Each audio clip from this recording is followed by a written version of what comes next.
Hey guys, I got some breaking news for you all today. I know we took off to have lunch.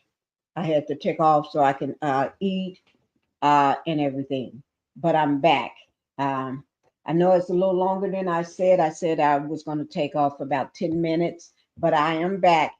But I do have breaking news. Cassie, I was under the impression that Cassie was not going to testify until tomorrow, which was day 3. Instead, because of her looking like she wants to have the baby like now, I'm not saying she's having a baby now, but she is 9 months pregnant, due any day, any moment now. So they pushed it up. Cassie is on the stand as we speak. Cassie, Cassandra, Cassie Ventura is on the stand as we speak.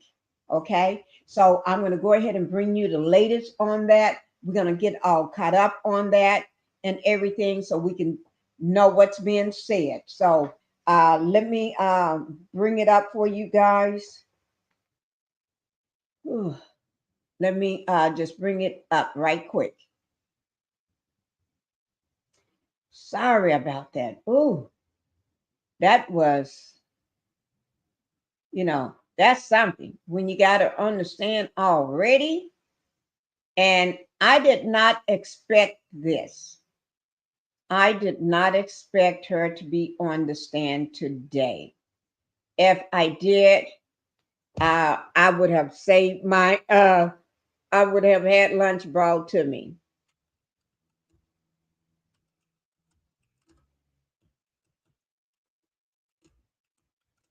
Okay, let me just get this. I just have to do something so I won't forget. Let me go ahead and bring up um, everybody is talking about it, what to look for in the court. Okay, we'll do that one later because Cassie is on the stand. She is testifying. I've been watching it.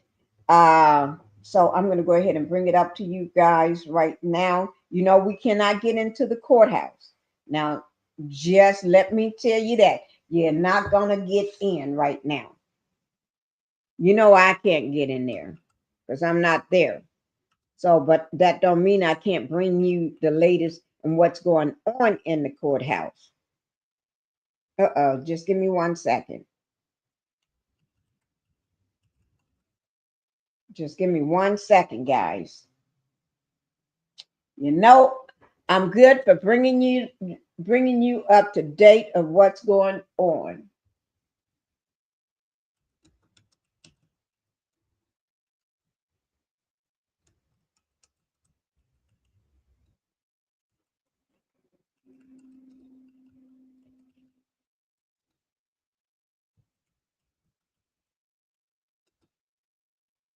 Okay, I think that's enough to bring it up.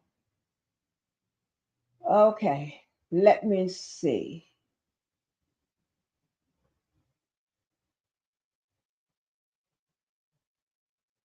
Oh gosh.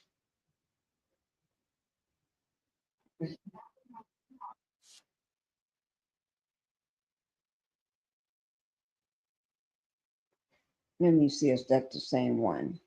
Give me a second, guys. She is in the courtroom disturbing things. She is telling it. I think this is it right here. Let me see. I can tell by how many. Yeah, this is it. Okay. Jesse, I'm going to go with Jesse right now with Law&Crime because he's on it right now, and then I'll go with other major outlets so we can get caught up. Okay, so I'm going to go ahead and bring it to you now.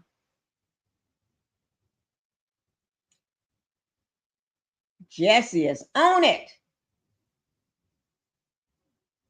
This is just they're saying this is 2 hours ago. Okay, so let's go ahead and get it started. Let's get this popping. Oh, wait, let me just do something right quick. Let me make it smaller right quick. Let me just do this.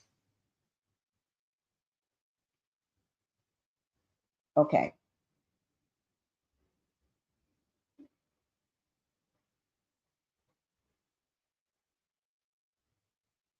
Okay.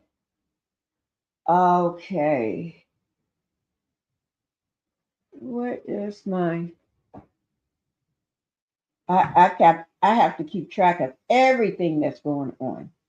I don't miss a nothing.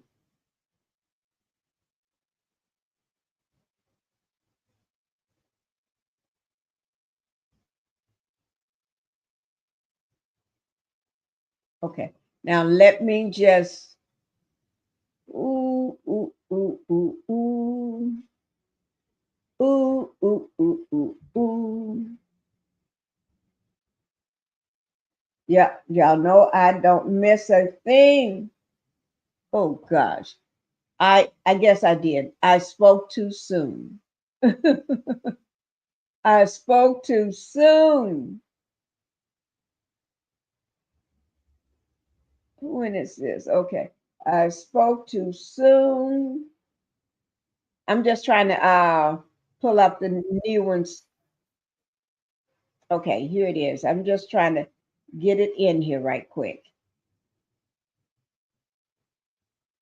But she is speaking, and because when I left to take a lunch, I had no idea that she would be speaking on the stand, and I think they had to change your plans because jury number 3 is still missing.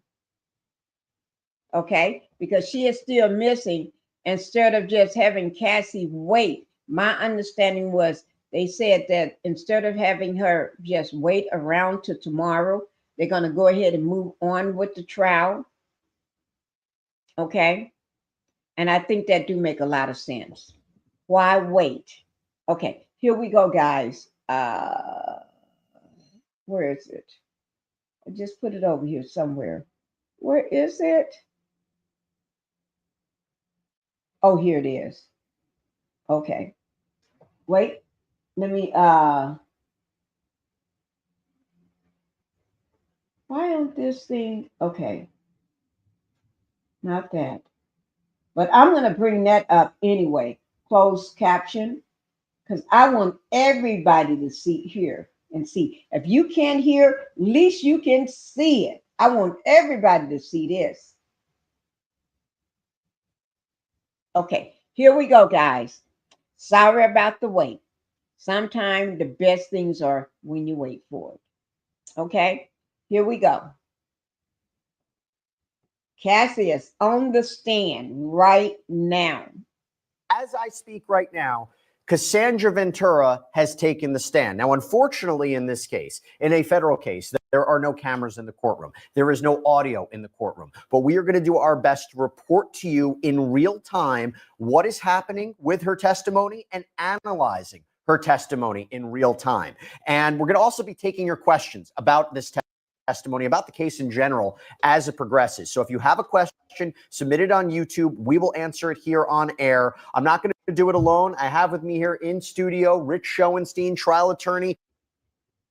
It's great to see you, Rich. Thanks for jumping here so quickly. Really appreciate it. Glad to be here. Big day in this trial. This is a big day because she is victim number 1 in this case. I think it would be fair to say we probably wouldn't have criminal charges if it wasn't for Cassandra Ventura filing her lawsuit in November of 2023. We all know that the videotape of her purportedly being beaten by Sean Combs in 2016 changed the course of this entire legal saga. It came up a lot yesterday. She came up a lot yesterday, and now her testifying for the prosecution. I think a fair argument is this case either rises or falls with her testimony. So what has she testified to so far? Well, first of all, she's quite pregnant. She's about 8.5 months, 9 months pregnant. She's 38 years old. She explained that she was with Sean Combs for 10 years. We're talking about a 17-year age difference. She admitted that during the course of their relationship,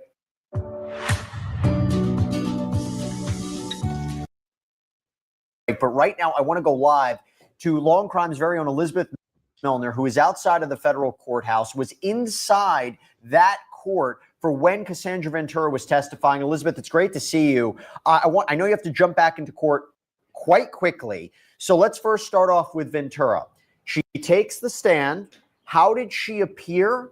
What are some of the highlights of her testimony? And most importantly, how is the jury responding to her testimony? Yeah, well, Jesse, when she had first kind of entered the courtroom, can't necessarily describe it as a tense moment necessarily, but I can only imagine what was kind of going through everybody's minds. You have Diddy's children on one side, his family on one side. You have Diddy, who was looking at Cassie as the moment that she walked inside that courtroom today. She was wearing a long brown dress. She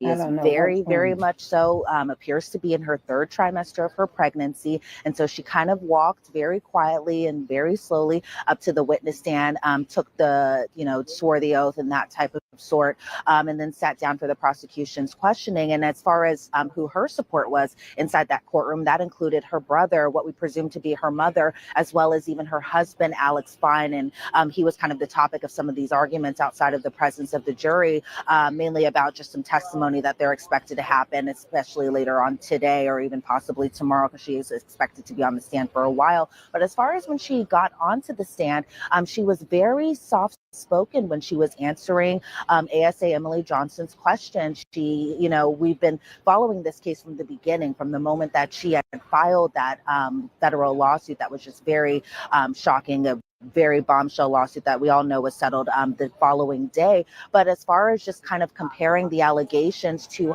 her witness testimony, it was kind of a difference in the sense that we had only seen her allegations through words, through paper, through court filings and that sort. But, when she got on the stand, it's now, for jurors in their minds, they're putting a voice and they're putting a person to, a name. Finally, they're seeing just from her side of the view, just kind of her relationship with Diddy. Much of the testimony was very foundational. When did she meet Diddy? How long before, the two engaged in sexual intercourse, as well as, she was briefly asked about the CNN video. And she did confirm that she was leaving a freak off when the vicious beating kind of happened. As far as just some other big highlights, we were shown a lot of photos of her and Sean, as she refers to him in court, as well as her friends. We saw a photo of him being Diddy, Kim Porter, another friend, and Cassie all at the 2006 BET Awards. We saw a photo. I don't want to hear I fall and I can't get up.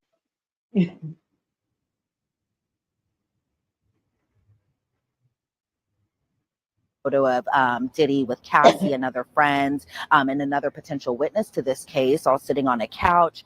We had seen photos of their trip to Miami. We saw photos of them at a strip club together here in New York City in 2007 for Halloween. She had spoken about just, her time working as an artist for Bad Boy, and just that pretty much, some of these allegations she had talked about in her lawsuit, but also that Diddy controlled a lot of aspects of her recording career. She signed a 10-album deal. However, she only put out one album plus a mixtape. A lot of the songs that she had even recorded had just gone either, unreleased, or they were leaked and that type of sort. And so some of those were like kind of the big highlights, I would say. They were kind of touching base on who all else kind of played a role in, as far as, security. She had named people like D-Rock and Bounds and Uncle Paulie and Malik. As far as assistants, we heard one of the big names being Christina Coram, as well as David James, Neil Dominic. And so that was kind of touching base a little bit as far as, how Diddy's staff kind of interacted with her. But for the most part, another eye-opening point was just that, Diddy had security around him 24/7. But she also had said that, sometimes the security's job was to kind of check on her and make sure that she was doing what she was supposed to, essentially, that, if she wasn't answering the phone when Diddy had called, that he would send his security to go and find her. And so, as far as just some of the testimony, I'm sure we'll get into more details as far as kind of, the freak offs and that type of those types of allegations. But, it really did start off pretty foundational. And I was pretty surprised at, how composed she was keeping it all while on the stand.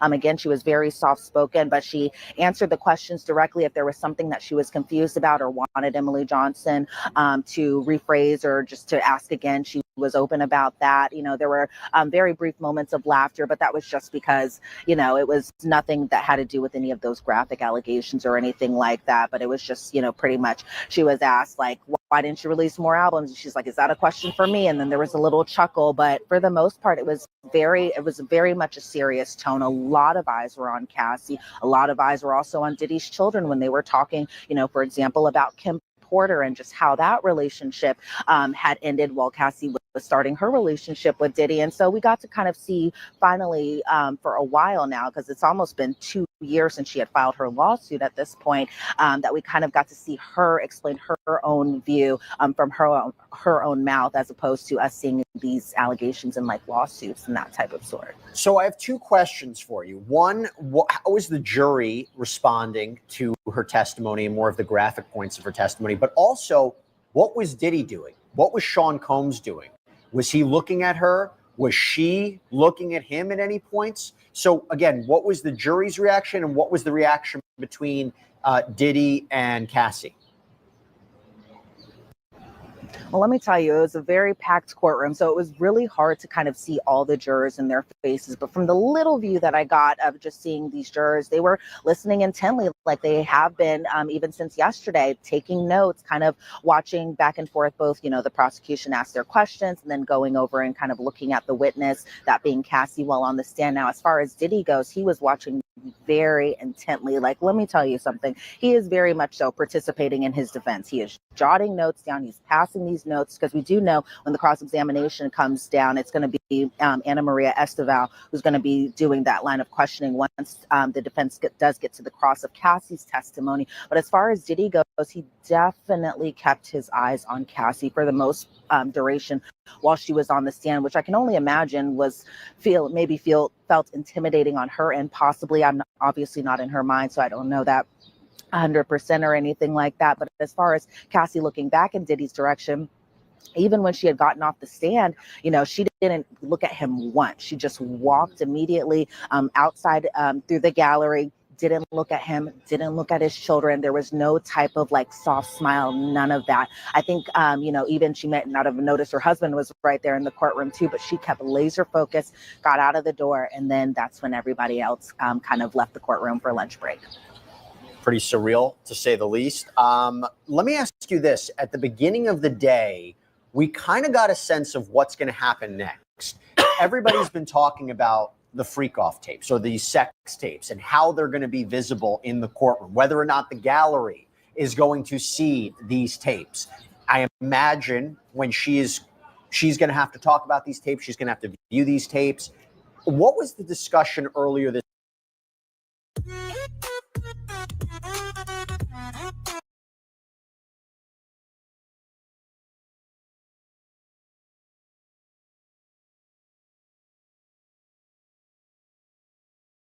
morning regarding the tapes, how a witness will be questioned about the tapes, and whether or not anybody in the gallery will ultimately see them?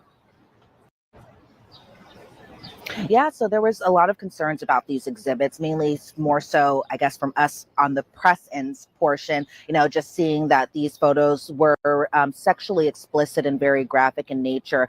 The government planned to show some of these images because they, according to the government, were 6 still images. They were nude images of victims that were sexually explicit, but the government kind of came up with a solution that, they would provide headphones to the jurors, so that way, we wouldn't hear any type of audio of, these exhibits that were going to be portrayed. The government wanted to keep this material out of public record. The defense, meanwhile, says it's pretty much adult pornography. And so that's when we kind of started connecting the dots that these were, videos and images of, these freak-offs that the government is kind of talking about that's central to their case. The defense says it's a privacy issue, and they question what us in the press would pretty much do with these types of images. And you know what, we have a right to kind of talk about them, especially not in a salacious manner or anything like that. I don't think that was any of our intents on, being in the courtroom while these images were played or anything like that. But apparently it seems like,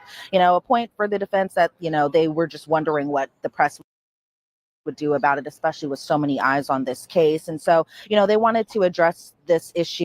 The media did have a response through a lawyer. Not 100% sure what outlet they were with, but the media's response was pretty much that the press needs to see these. The testimony isn't necessarily suitable for these images because the big question is, was this consensual or was this coerced? And so the media lawyer, offered maybe just the pool reporters to see these types of images, so that way there would at least be some media in the room, so that way we could report about this. And so from the media's response, they completely objected to total sealment of these images and says that it's a First Amendment issue. And so this is going to be taken up probably at a later time, possibly when we all come back from the lunch break, just to kind of get a better picture of it. But it seems like, from both parties that they're kind of fearful about these images getting out. But on our side, we have a right to report on what's going on. I mean, look at just the media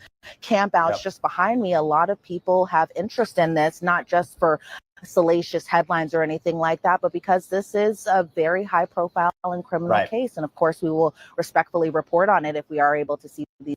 I'd love to hear from each of you what you're optimistic for in this.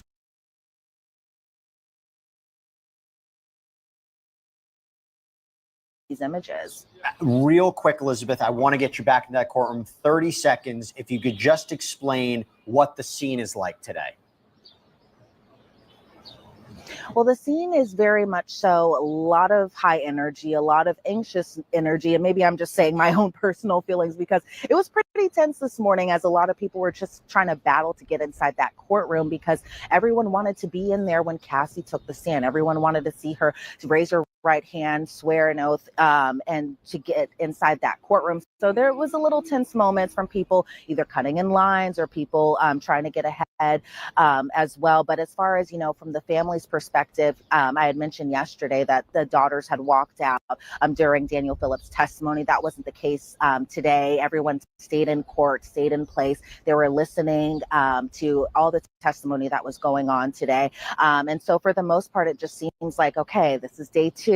A lot of people are just wanting to know more information. What are we going to be getting out of this case? Is this a criminal case, or is this, very much so possibly a domestic violence case, as the defense is trying to kind of paint it out? But as far as the mood inside that courtroom, it's very tense, I will say, mainly because a lot of people just have their eyes on this very important testimony from one of the biggest witnesses and one of the biggest players inside this case today. Elizabeth Milner, thank you so much for being our eyes and our ears about what's happening in that courtroom. No cameras, no audio equipment, but we got Elizabeth, and she does a fantastic job. Thank you so much. And I know you have to head back into court. Thanks, Elizabeth. Yes, she was our eyes and ears inside that courtroom. We needed those eyes and ears, because not everybody can get in that courtroom. And there's no cameras, no phones, no nothing. If you want to take notes, you can take a pen and paper and take notes. And I did have a video with I said what I not I said what I said. What's his name? Mims. Mims is at the courthouse. Let me see, can I bring it back up? Mims at the courthouse. This is him from yesterday. But until I find it again, let me just go ahead and bring this up, because I'm looking for it. Jaguar Wright was at the courthouse too. And who knows, you may see somebody around here. I don't know. But we're getting ready to yes, we're getting ready to see.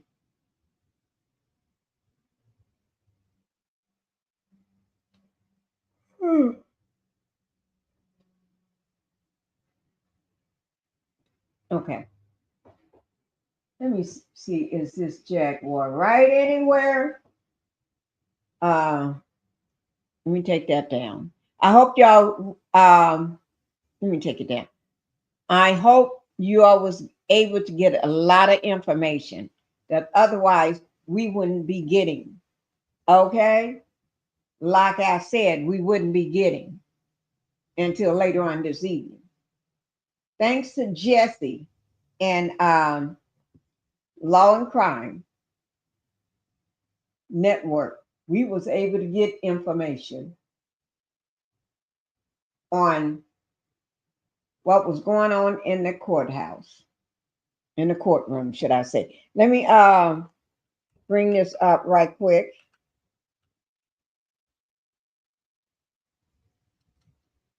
Oh, let me see what's going on. Well, I'll tell you what, this is only a few minutes long. So let me bring this up.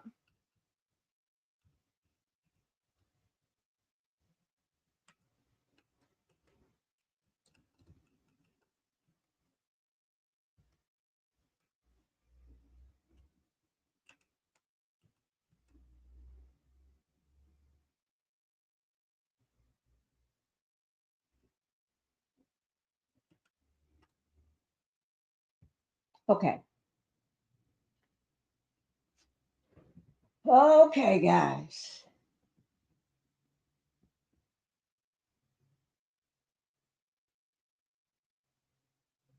Okay. Yeah, I'm getting sleepy again. You know how sometimes when you eat, but I haven't had no dessert, and I'm going to get me some dessert. Believe me.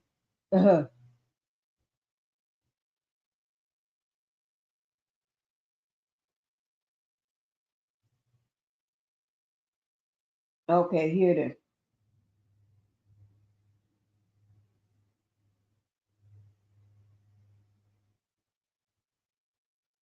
This is Jaguar at the courthouse. I'm see, can I bring it up through a news outlet? Oh,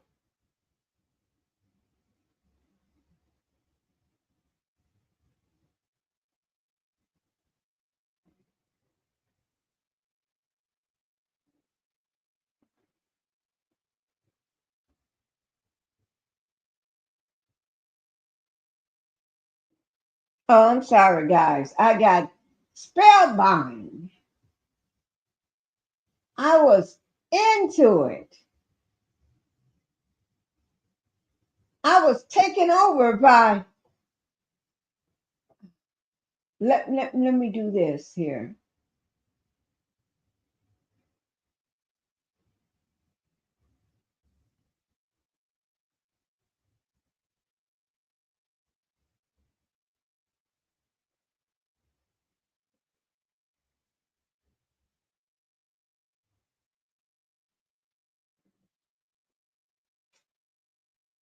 Is that Cassie's husband? No, that's not him. Okay, let's see this. Okay, I'm going to bring it to you. Okay, this is a very pregnant Cassie. Okay, when I say she is very pregnant, she is very pregnant. Um, I'm not going to stay long on this.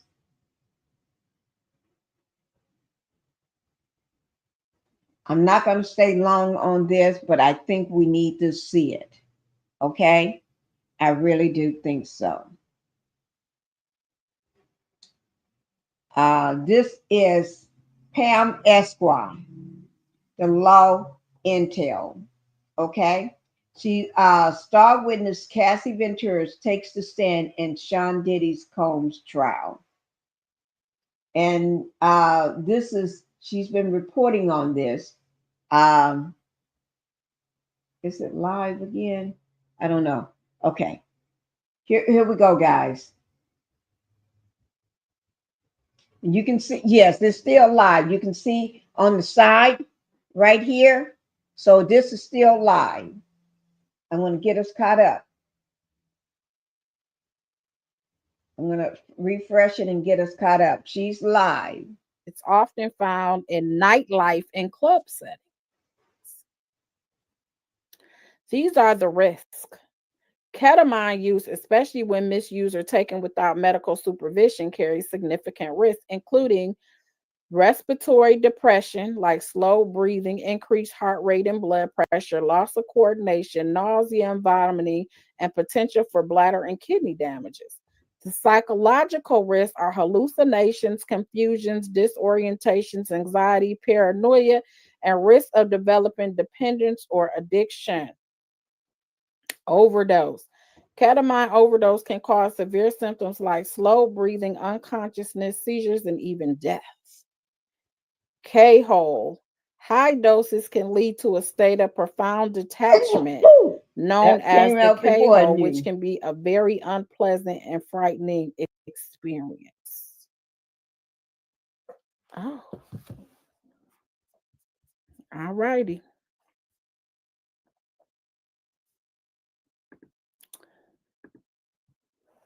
That sounds scary as hell. I didn't even go lie. Like, what?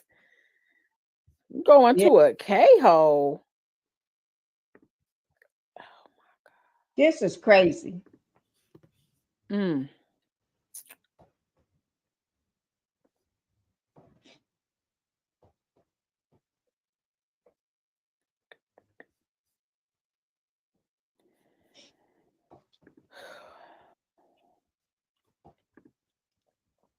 Matthew Perry. Okay, that's where I heard it from. Well, I heard ketamine. They didn't call it a Special K. So, and didn't they like prosecute some people on the Matthew Perry case?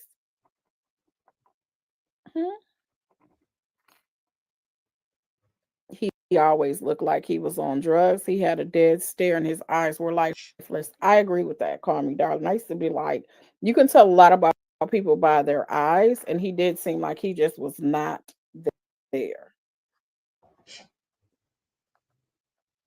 Yeah, you sure can. Look at their eyes.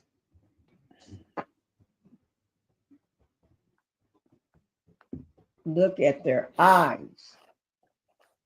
Okay. Let's see what we get. Okay. While she's doing that, I'm gonna pull up and see who is giving more information about the Cassie being on the stand.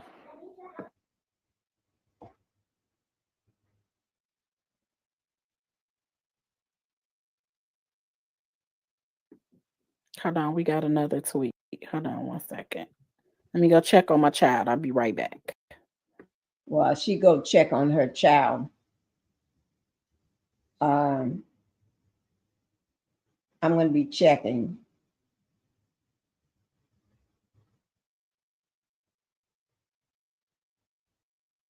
This is a bombshell. Now, you know, they gave Cassie, you know, they give her breaks. Okay? Lots of breaks. That's what you need as a pregnant woman. And you can't stress her out up there. They stress her out up there. I may have to come up there. You go stressing Cassie out. My allergies, guys. My allergies are killing me here.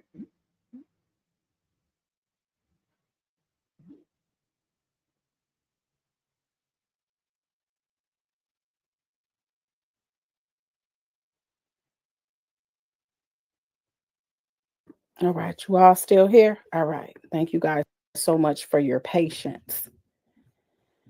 Okay. So then it has. The government says, I'll read Sean's part of this email. You read yours. So Cassie said, quote, when should I take the thing? When will you be there? So then the government said, pausing you there. What did you mean? Cassie said, drugs. So then she reads Sean's part. This is the government reading Sean's part of the email. He said, I took mine. I'm flying. What? So then the government said, what does he mean? And she said, he's high. So now they're going emails, I guess, where they discuss the drugs that were being taken. Is what's happening right now. You can walk in many clinics and get ketamine therapy. Oh, really?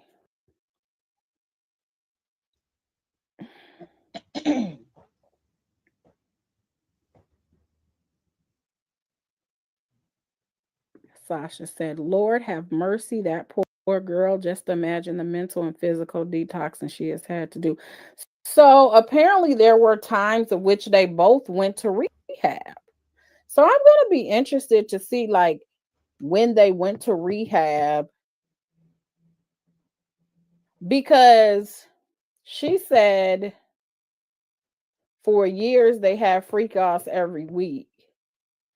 But it sounds like if she had to go to rehab, if she went to rehab, and basically this addiction, a lot of it sounds like it was to get through this and to cope, is what she's testifying to.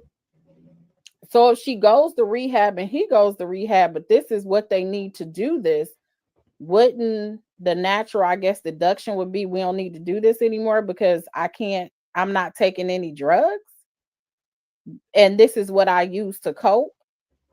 So there were more than one time, I think his team said that she was in rehab. So I'm just going to be interested. I'm sure a lot of that is going to come up in cross. Yanni Apple said, child, please, she could have gone home to her parents. She wanted that lifestyle. Sasha said after she left, not with him. Lynn said, are her children okay? I assume so. She keep having them. May T said, Lisa, that was what she was on for pain relief, and the hospital said she was faking and took her from her parents who were advocating for her to get it. Her mom unalived her. Okay, you got to talk about a whole nother story. Okay, let's keep it real sad. Speaking from an experience, RN of 17 years, ketamine is mostly given in the OR and ICU. It's illegal on the streets. So Diddy had to have known a physician and or pharmacist that he was paying to get. Oh my. Yeah, Cassie Stewart. That's what we're talking about. Ketamine, the drug that unalived the Friend star Matthew Perry. Yeah. And his doctor, I guess, maybe was prescribing it or something, because it was like some indictments went down for that.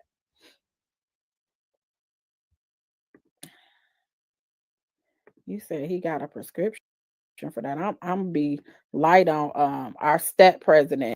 I ain't gonna say nothing. Certain names you can't say. You mess around and you get shut down. So I ain't gonna talk about our state president right now.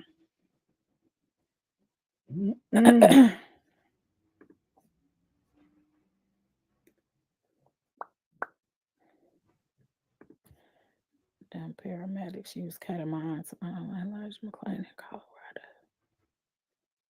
Oh my goodness.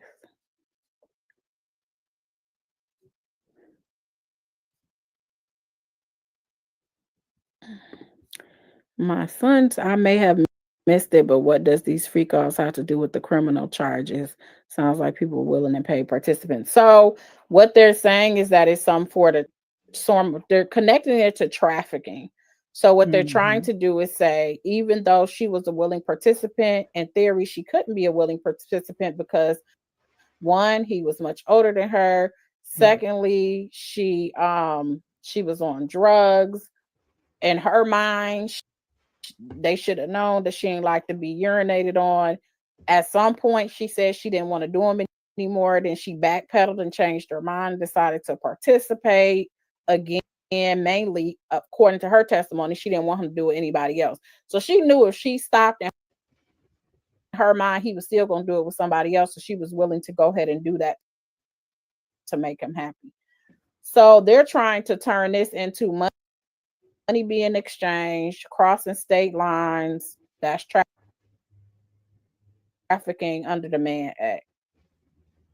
That's what they're basically getting to. Yeah. So when people get on there and say they got paid, and she basically is testifying that everyone got paid something. And yeah, and part of that they were saying, I think, like, they may have tried to use the strippers to say they didn't pay them for X. Remember, the stripper who turned into being a part of these freak-offs, he said he came thinking he was supposed to dance for a bachelorette party. And that once she got there, said, well, let me tell you what this is. It isn't a bachelorette party, but I need you. We're going to put oil on each other. And if you end up liking it after we decide to put oil. Let me do something for a minute, guys. Let me just take it down just for a second. Okay, put it right back up. Here we go.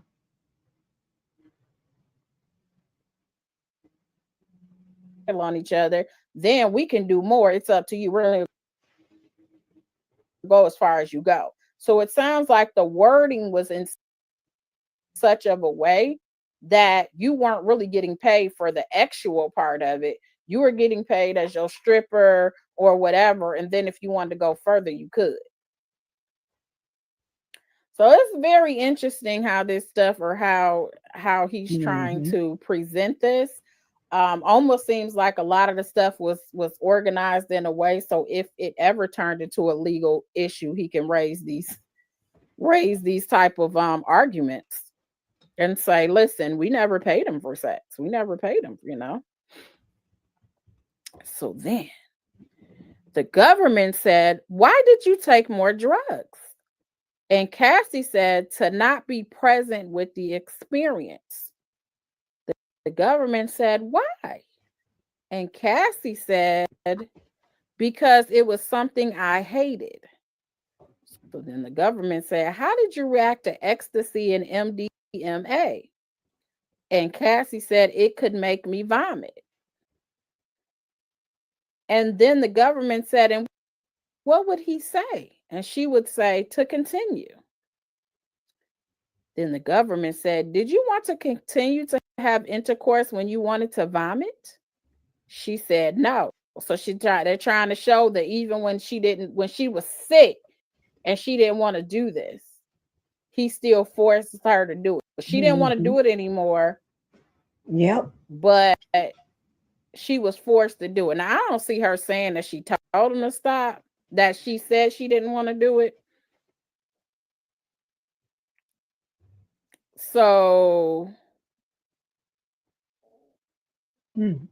they asked her, did you want to continue to have intercourse when you wanted to vomit? And she said no. They didn't specifically ask, did you tell him that you didn't want to do it because you wanted to vomit? So I think that was methodically, it was methodically phrased so you can hear what you want to hear. So some people are probably hearing, she told them she didn't want to do it because it made her vomit, when really in theory, what the government asked her is, did you want to continue with it? They didn't say that you told them no or whatever, or maybe this is a situation like with the urination, that there is an assumption that nobody wants to be peed on. There's an assumption if someone is feeling like drugs is making them vomit, they wouldn't want to continue to have relations. So you continue to vomit, you're sick. Then the government said, how does GHB make you feel? She says, drunk and tipsy. What about cocaine? She said, makes my heart race. I'm not a huge fan. What about shrooms? She said, the walls come alive. So now they're going through how she's basically taking all of these drugs so she cannot be in a mind to really consent to what is happening. You know what I'm saying? So, yeah.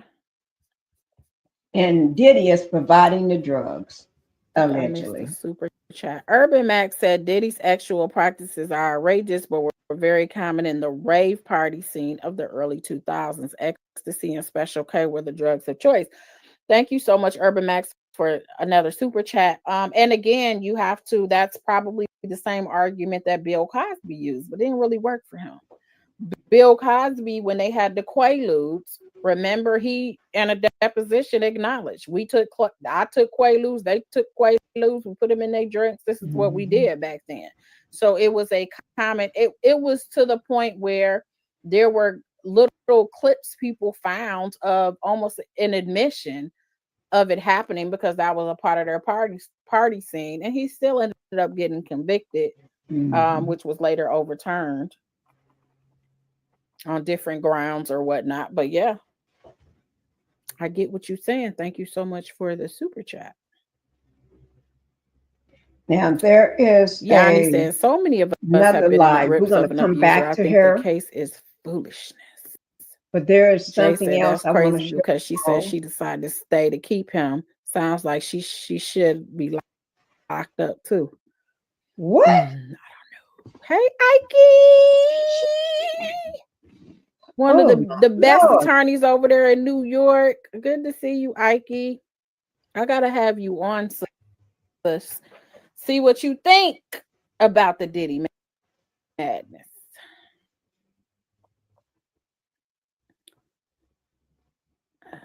You guys are fighting over the abuse, and let's see.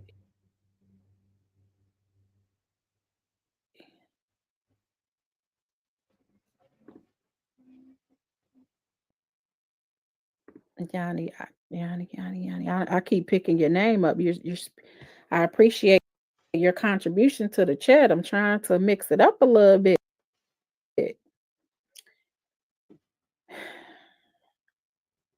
Let me bring it up for you all.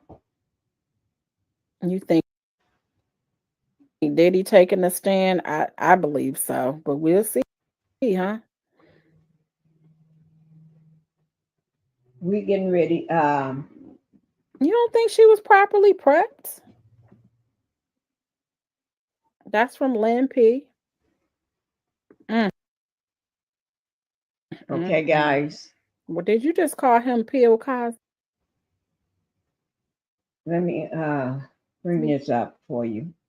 Let me take this down right quick. We can always come back to Pam Esquire. Okay.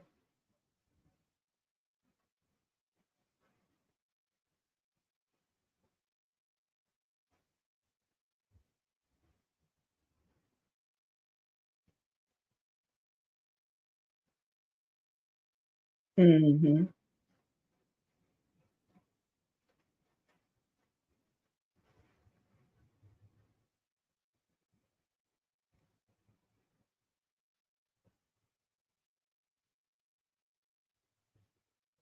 Okay, let me just bring this up for you. I just hate what they're doing to Cassie. I truly hate what they're doing to Cassie. Oh, wait. This is the wrong one.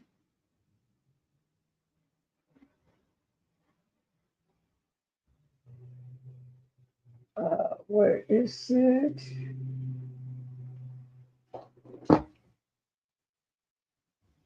Just give me 1 second, guys.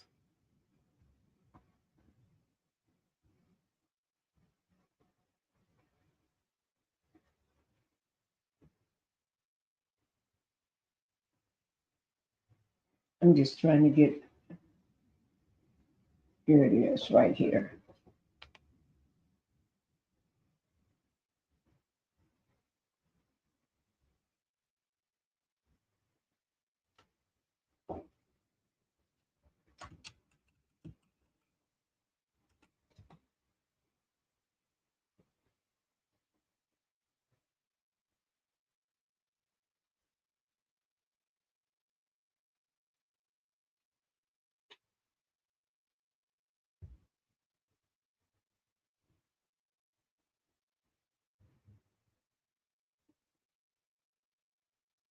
Let me just do one thing.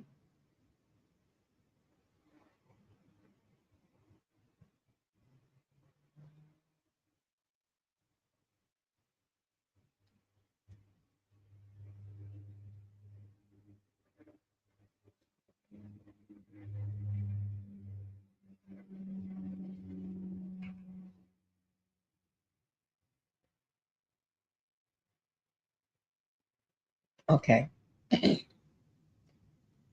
Just trying to keep everything straight here. Okay. Just trying to keep it all straight. Okay. Here we go.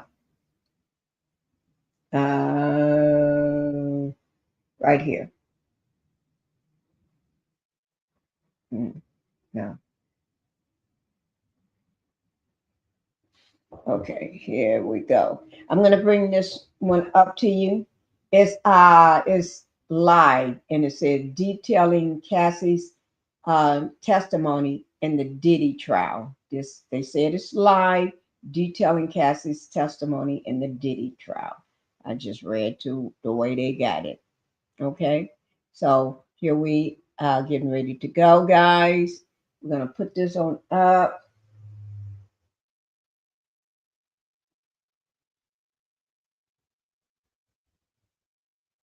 Okay, y'all ready? I know it got a big New York City bus on there. I know that.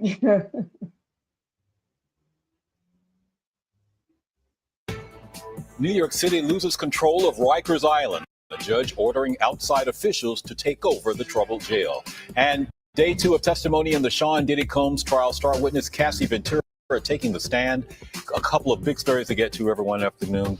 I'm Antoine Lewis. Welcome to the News Block. The longtime girlfriend of Combs testifying about her music career, the start of her relationship with Combs, and their sexual encounters. Stephanie Bertini is live in Lower Manhattan with details from inside the courtroom. Hi, Steph. Hey, Antoine, good afternoon. So Cassie and Diddy had a very public relationship. They were together for about a decade, as many of us know. And overall, today in court, Cassie described that relationship as a mix of good times and bad times. I'm paraphrasing here, but she said that bad times included physical altercations. Now, she told the jury today their relationship overall was tumultuous, and you can see some sketches out of the courtroom. You see Cassie, she is pregnant. Her legal name, Cassandra Ventura.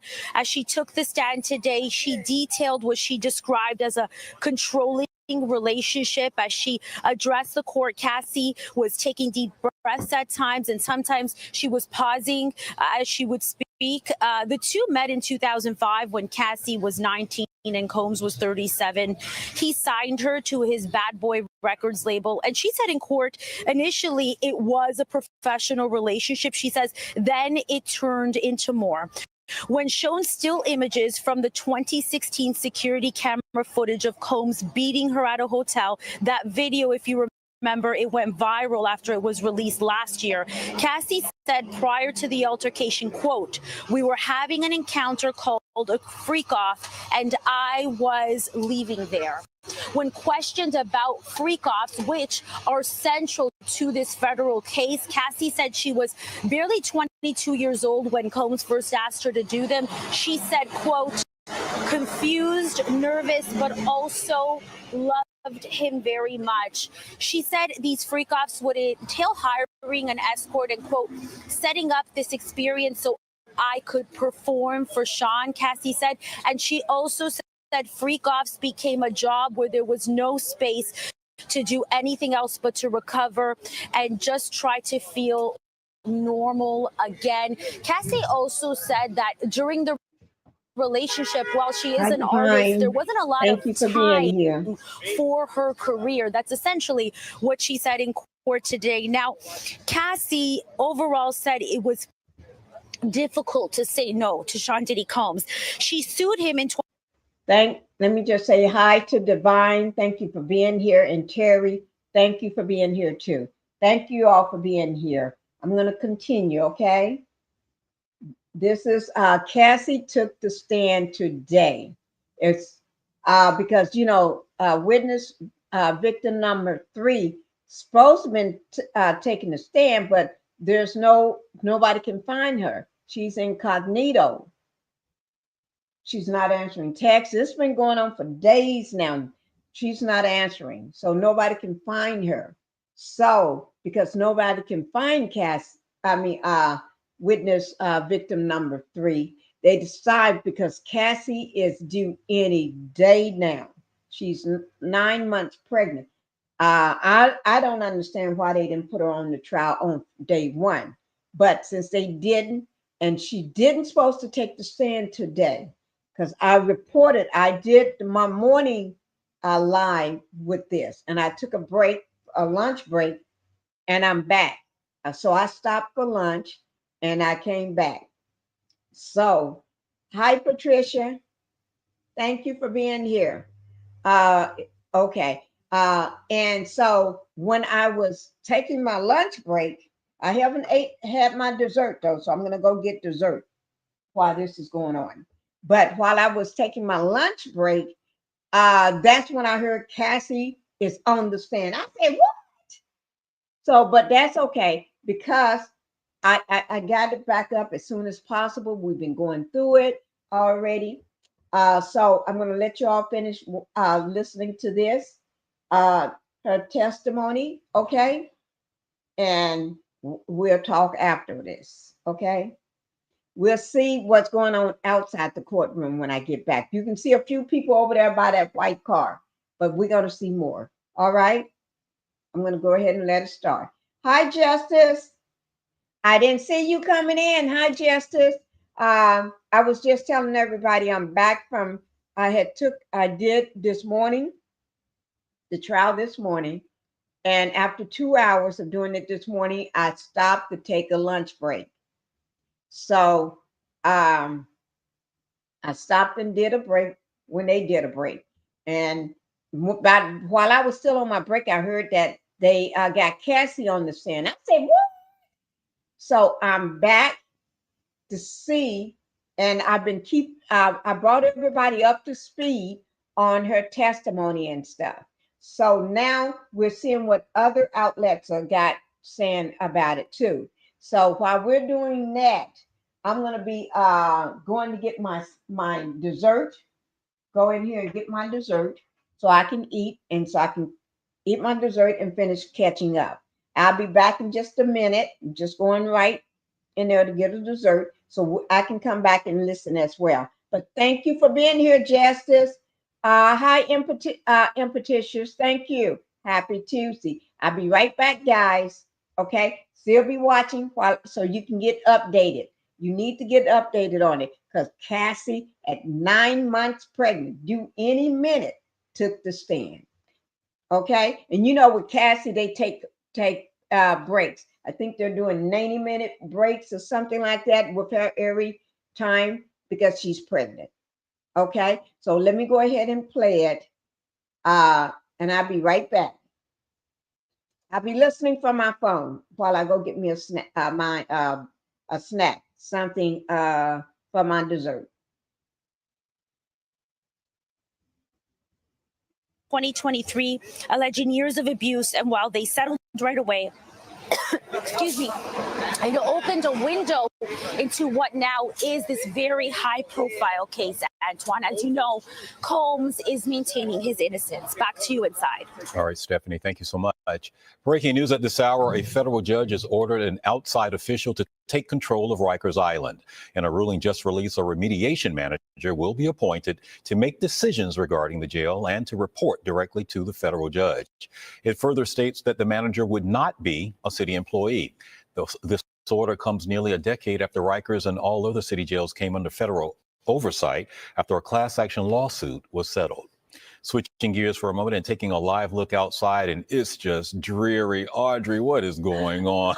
I know. We were spoiled this weekend. We had beautiful weather. We took it right into the start of the week here, but now we've kind of turned things around. It's cloudy, it's damp across the region, and we are anticipating rain on and off throughout the rest of the day today. Temperatures right now are mostly in the 60s. We have 65 degrees in Central Park at this hour. Visibility has been reduced across parts of the area because of the inclement weather. So that could cause you to slow down a bit, not just with the rain, but with also the low-hanging clouds, which could kind of hinder your visibility on some of the area roadways. But it's really all about the rainfall. Not all of this is reaching the ground, especially north and east of the city. But where we see the darker shaded tones, that's where we do have steady rainfall.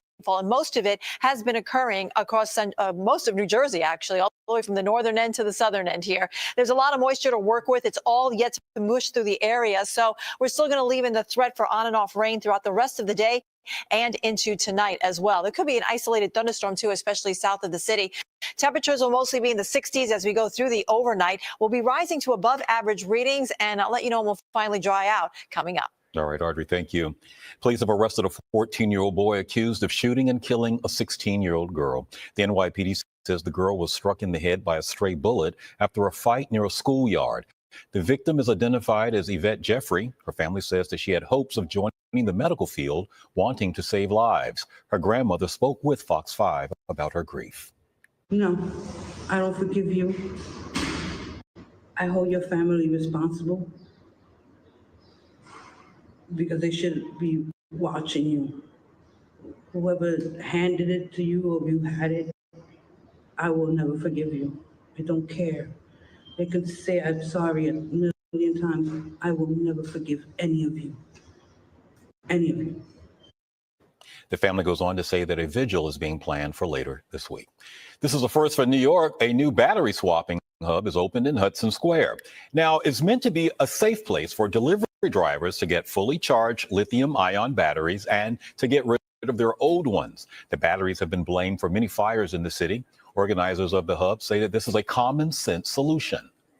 The idea behind battery swapping is simple. Instead of owning and charging your own batteries, e-bike riders, especially delivery workers, can check out compatible batteries from a network of kiosks that are being deployed around the city. Hammer says there will be kiosks around the city with charge batteries that drivers can access. And when the battery that they're using runs out of juice, they can simply swap it out and get a new one. One of the busiest bridges in the country now has a new path. So the Queensboro Bridge will have an additional route to separate pedestrians.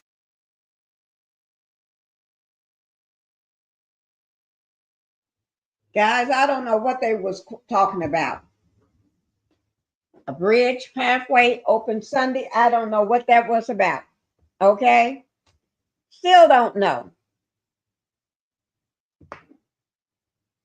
Okay? So, we're getting ready to get on. Let me show y'all who was at the courthouse. Let me, I'm going to show y'all who was at the courthouse. I'm going to do this so I can take a bite of my food. Okay.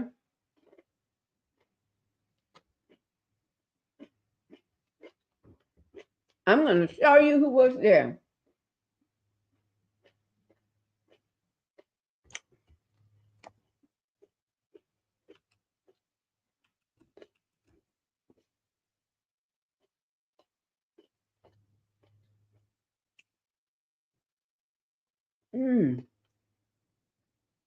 Oh, that's 20 hours ago.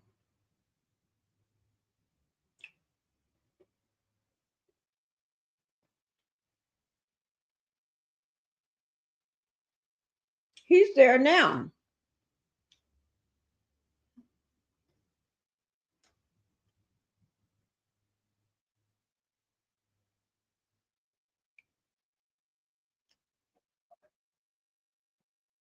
I'm going to show y'all who's there. He's there. Is that now? Let me look at my phone.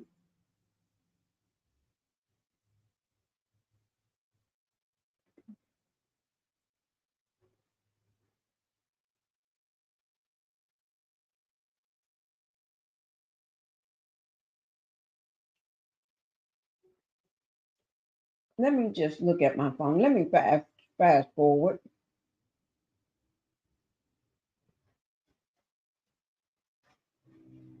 His words, not mine.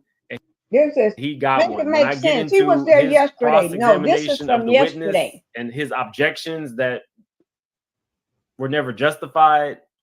Whatever. It was just a lot. But let me get to the family. Let's start with the mess.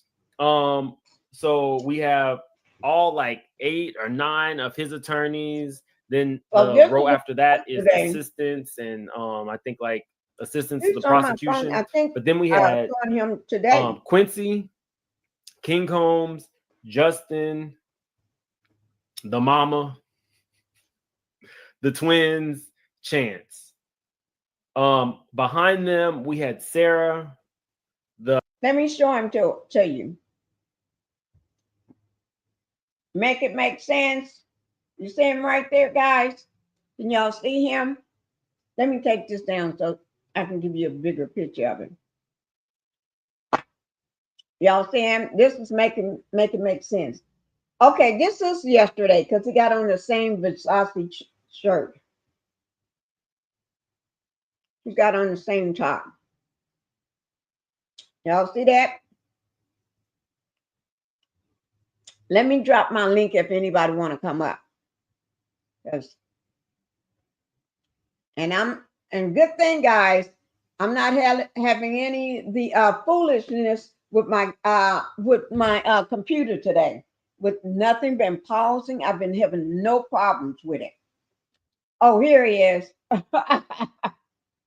Make it make sense.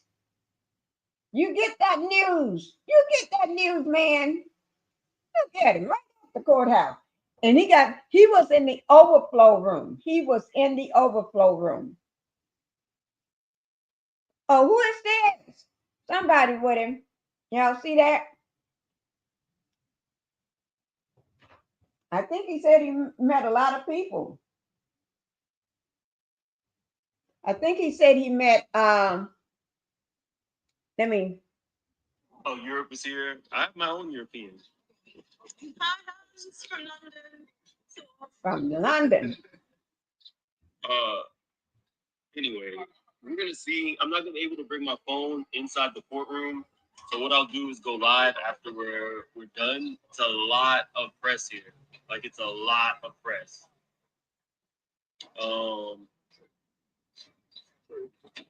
It's 6 a.m. Yeah, it's 6. I'm in New York. 6 a.m. Right. I thought we were line buddies. You went to Starbucks and then say Armand just passed by. Line buddies are over. No longer line buddies. 6 a.m. Yeah, I'm not leaving empty-handed. I don't blame you. Told you I got $20 to donate. Hey everybody. He's a new straight shooter. He's trying to donate so I can get to the front of the line. I'm trying to add to the cause. My mother's moves. There's been no. He did good. I've been telling everybody you got to use what you got to get what you want to get to the front of the line. Because he got in the overflow. Right. Oh no. Reddit is stable. I don't really want to get into her health today because I'm mad that I'm here and not there. Do they? Some people do. But y'all see how I do. You gotta dress in all black like the Omen every time you go to court. Where is Armand now? I think Armand is trying to get further up. Armand was a little bit ahead of me, but I think Armand might be like 30 people ahead of me by now. Well, you moving slow. Yes, the line is long. My son was saying it's gonna be Diddy's funeral.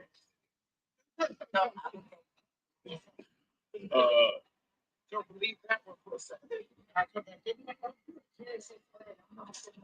Armand is definitely, and if Armand gets up there, then hopefully he'll hook a brother up.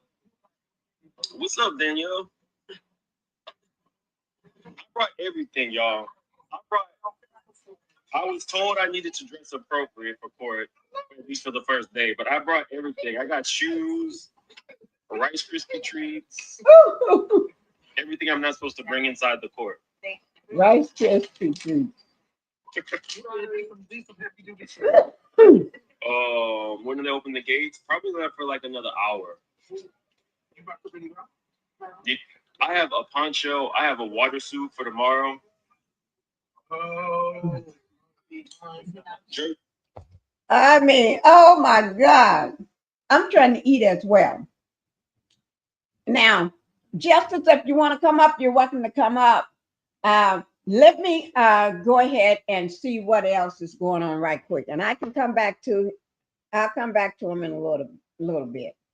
Okay. Oh my God. I'll come back to That's me.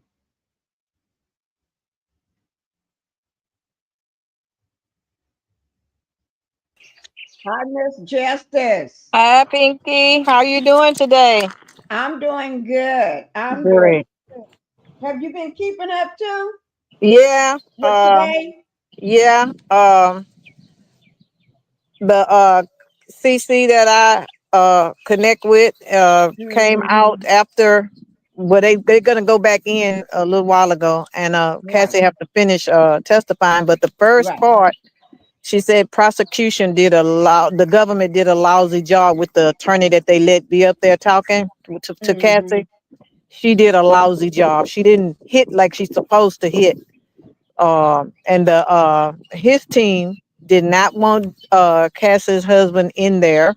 They tried to get him banded out. He did get banded at one No, point. for the part where they doing the tapes or whatever, that part he won't be able. They say they don't want him to be in, but the Now judge let him. that's it. His Yeah, family can be in there, but her family can't. yeah. Talking about she got a brother in here and she got support in here, and what it is, Diddy don't want to aggravate this man seeing that, because this guy who the CC say is built like wow, like he could just take Diddy Right. He and is tear built. him into pieces. And he's tall too. Yeah, so he had told Diddy before, when Cassie got away from him, that he would just snatch him a new a-hole, leave her alone, and Diddy scared of him. So he had his lawyers to say that he feared for his life with him in here. And the judge had ruled that he could stay on, but it's their choice. It's Diddy's team choice, and he can stay until they get to the part where they get too explicit, because Diddy is scared for his life. He should be scared. He should be, and it don't take the husband, because there's many more people out there that do not appreciate what you did. Mm-hmm. That is true. I Yeah, but saw her husband. Her husband got bodyguards. they both. Yeah. And If oh, you I didn't forgot to know, and tell I you. see he keeps looking around, even though he got his bodyguard. This man, he acts like he's a bodyguard. He watches. He looks every which way. Even before he gets in the car, he turns around and looks. I forgot to tell you yesterday He's that looking to see who's coming up on him. yeah, I forgot to tell you yesterday that this CC say that they know Diddy's sons know her, because she always report against his butt. So when she was in line, they jumped right in front of her, like trying to intimidate her. Come out, Cassie. No. The CC that was reporting against Diddy for a long time, but the sons jumped right in front of her when she was getting ready to leave. They just literally jumped. So she almost stumbled over them, that they just out the They blue. doing that on purpose. Yeah, trying to intimidate her. She say, but they didn't know she got undercover security with her. So when the guys stepped up, they moved on. I don't blame them.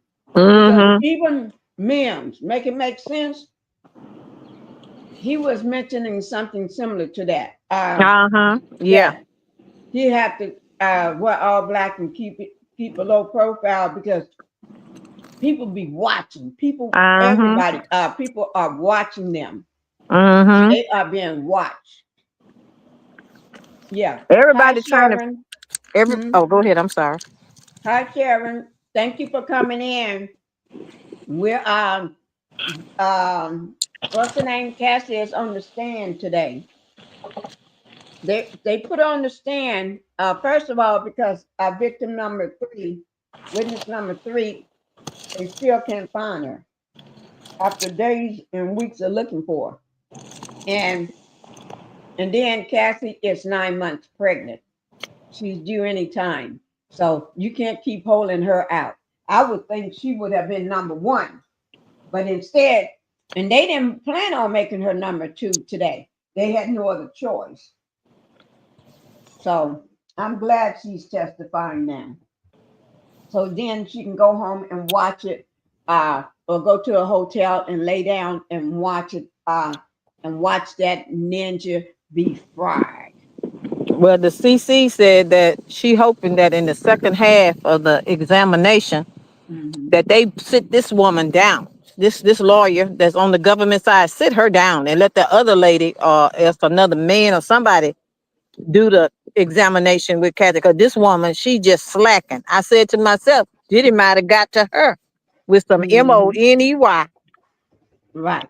That is true. Yeah, so Let you me got to say, watch everything. yeah, everything. And they are watching. Hi, Felicia. Thank you for being here. And he do have people in the courtroom and outside the courtroom and in the overflow room. He got them watching people, seeing and hearing what they say. Oh, let me tell you about what happened, what really went down with the daughters yesterday.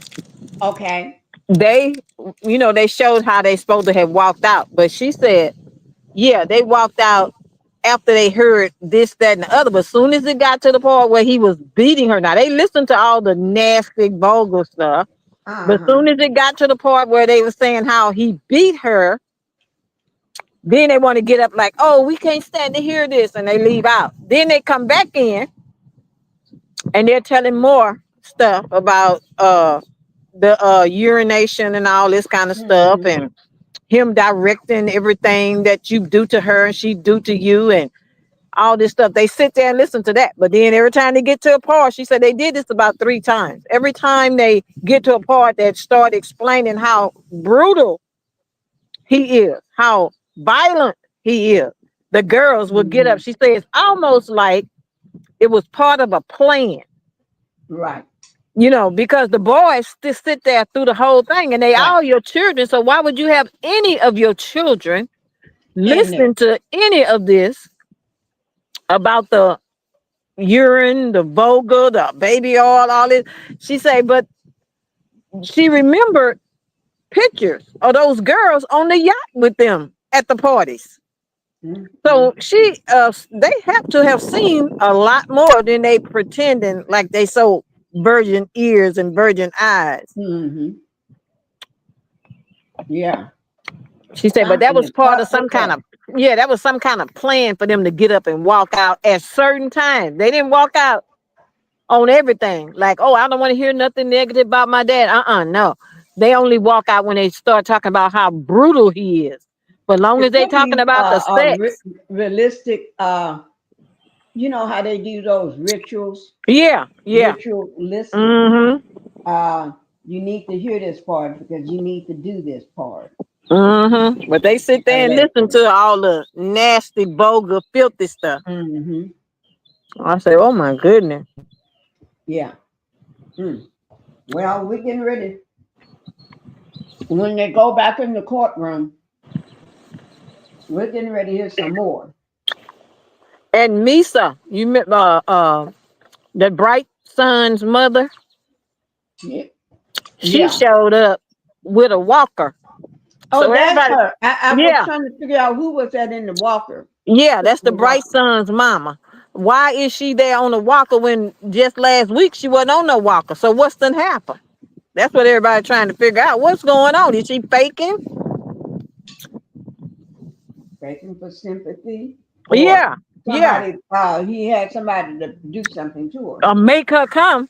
Beat her up and make her come. You know what I'm saying? Because she wasn't there before. This is her first time. Sure is her first time. I've been told I'm in pain right now. I can't get up and come nowhere. I got something wrong with my foot or my ankle or whatever it is. You know, but they all afraid to say no. Yeah. They can't say no to him.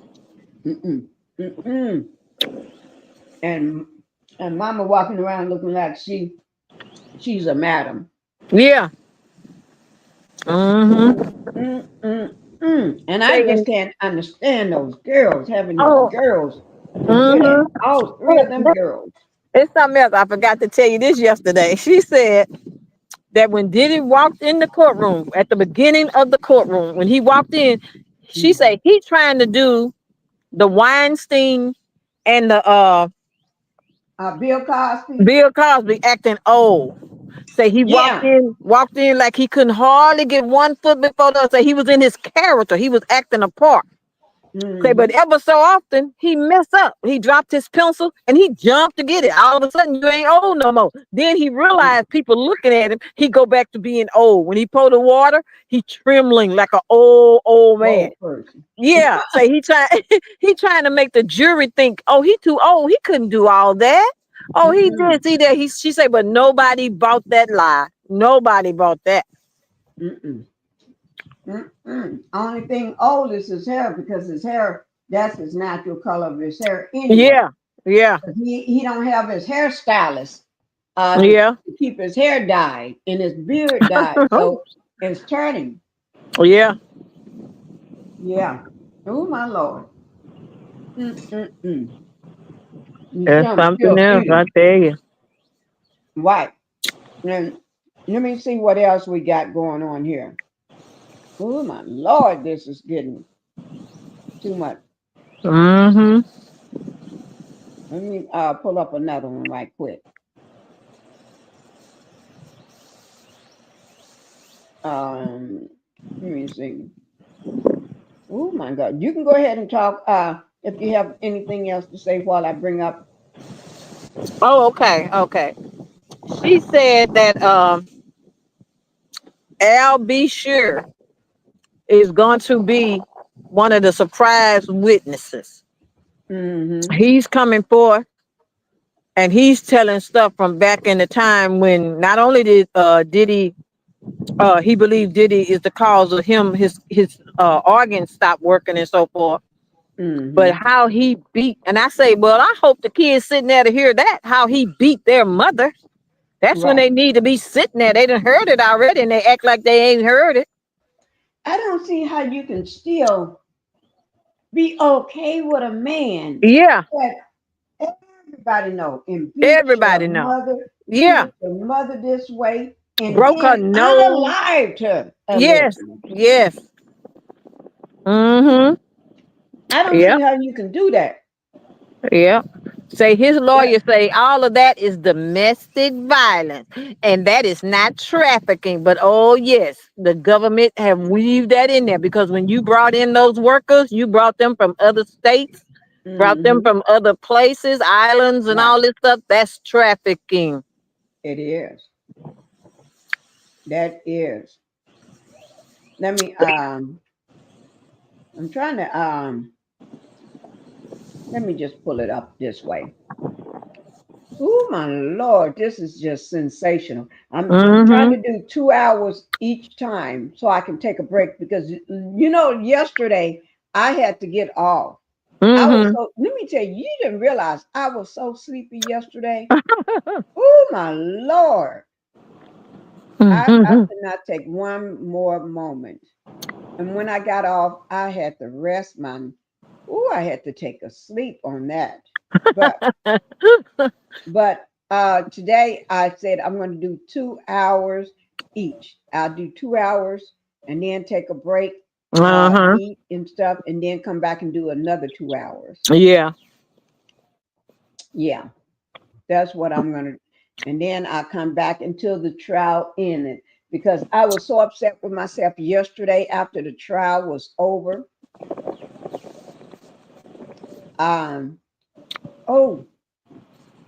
TMZ live. Oh, let's hear what they saying. This is today. I'm gonna have to put something up in front of it. Okay. Oh Lord, you know TMZ be having the dirt. I'll just put something up in front of it.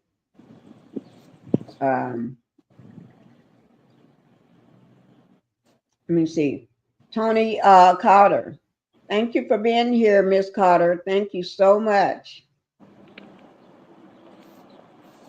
Let me see. It sickens me to see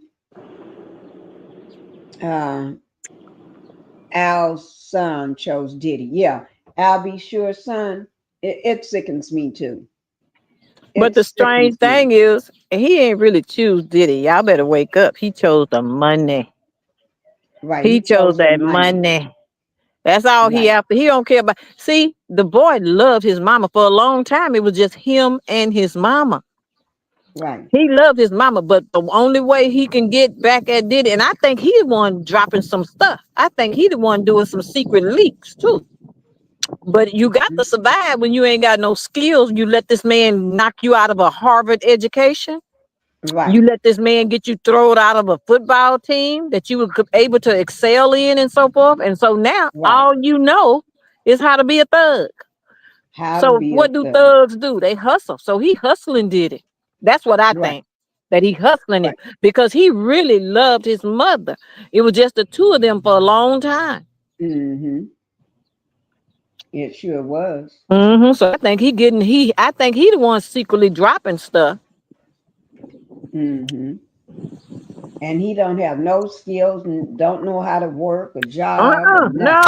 No. He was accepted into Harvard and Diddy got him thrown out. Told him to come on over here, bad boy. Come on, be a bad boy. Yeah, okay. That's to keep the kids dependent on him. Yep, exactly.